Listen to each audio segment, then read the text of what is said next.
សេចក្តីថ្លែងការណ៍របស់រាជរដ្ឋាភិបាលកម្ពុជា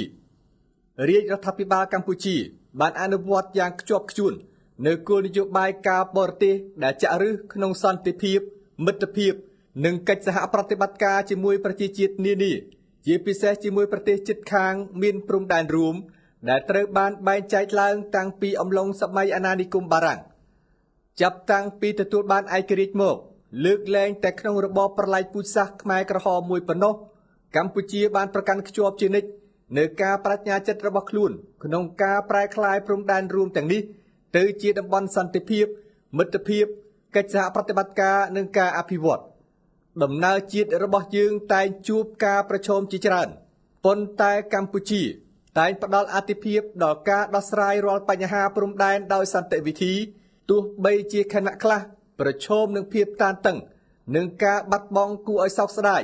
នៅអាយុជីវិតទាហានដ៏អង្អាចក្លាហានរបស់យើងដែលឈរជើងការពារអធិបតេយ្យជាតិនិងបូរណភាពទឹកដីការបដិញ្ញាចិត្តឥតងាករេរបស់រាជរដ្ឋាភិបាលកម្ពុជាចំពោះការដោះស្រាយដោយសន្តិវិធីត្រូវបានស្ដែងឡើងតាមរយៈអាកប្បកិរិយាជាប្រវត្តិសាស្ត្ររបស់ខ្លួនរួមទាំងការបញ្ជូនវិវាទព្រំដែនទៅកាន់តុលាការយុត្តិធម៌អន្តរជាតិ ICJ ដែលបានកាត់ក្តីឲ្យកម្ពុជាឈ្នះម្ដងនៅឆ្នាំ1962និងឈ្នះម្ដងទៀតនៅឆ្នាំ2013នៅក្នុងជម្លោះព្រំដែនជាមួយប្រទេសថៃសកម្មភាពទាំងនេះឆ្លុះបញ្ចាំងពីការបដិញ្ញាចិត្តដ៏មោះមុតរបស់កម្ពុជាចំពោះច្បាប់អន្តរជាតិនិងការដោះស្រាយជម្លោះដោយសន្តិវិធីជាការគួរឲ្យសោកស្ដាយ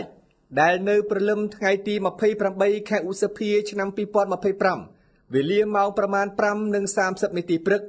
មានករណីផ្ទុះអាវុធមួយបានកើតឡើងនៅពេលដែលកងកម្លាំងយោធាថៃបានបើកការបាញ់ប្រហារមកលើទីតាំងកងទ័ពកម្ពុជាក្នុងភូមិដេជោមរកត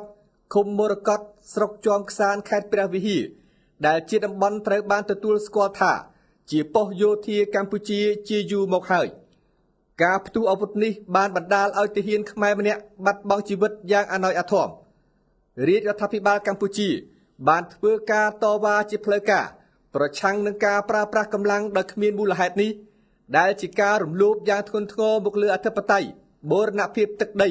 និងគោលការណ៍នៃភាពជាអ្នកជិតខាងល្អដែលមានចែងនៅក្នុងអនុសារណៈនៃការយោគយល់គ្នាឆ្នាំ2000រវាងប្រទេសទាំងពីរឧបនិហេតុនេះគឺស្ថិតក្នុងចំណោមការវិវត្តមួយចំនួនដ៏គួរឲ្យបារម្ភដែលបង្ហាញពីដែនកំណត់នៃយន្តការដោះស្រាយវិវាទបច្ចុប្បន្នជាពិសេសនៅក្នុងការដោះស្រាយចំណុចជម្លោះដ៏យូរលង់នៅតាមព្រំដែនរួមរបស់យើងដោយមើលឃើញពីបញ្ហានេះ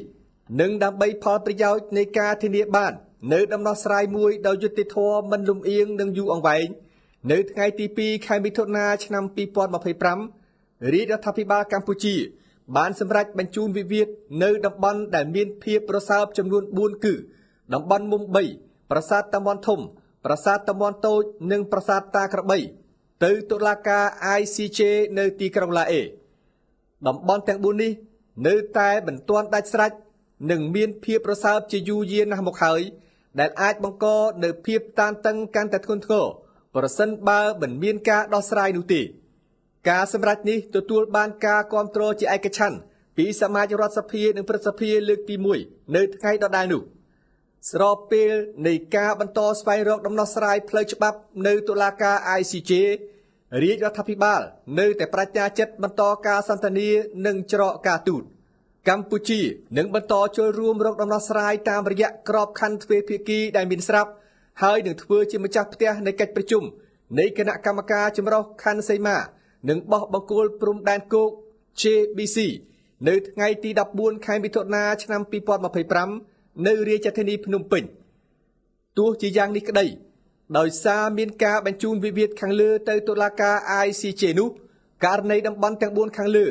នឹងមិនត្រូវបានដាក់បញ្ចូលក្នុងរបៀបវារៈនៃសម័យប្រជុំ JBC នាពេលខាងមុខនេះ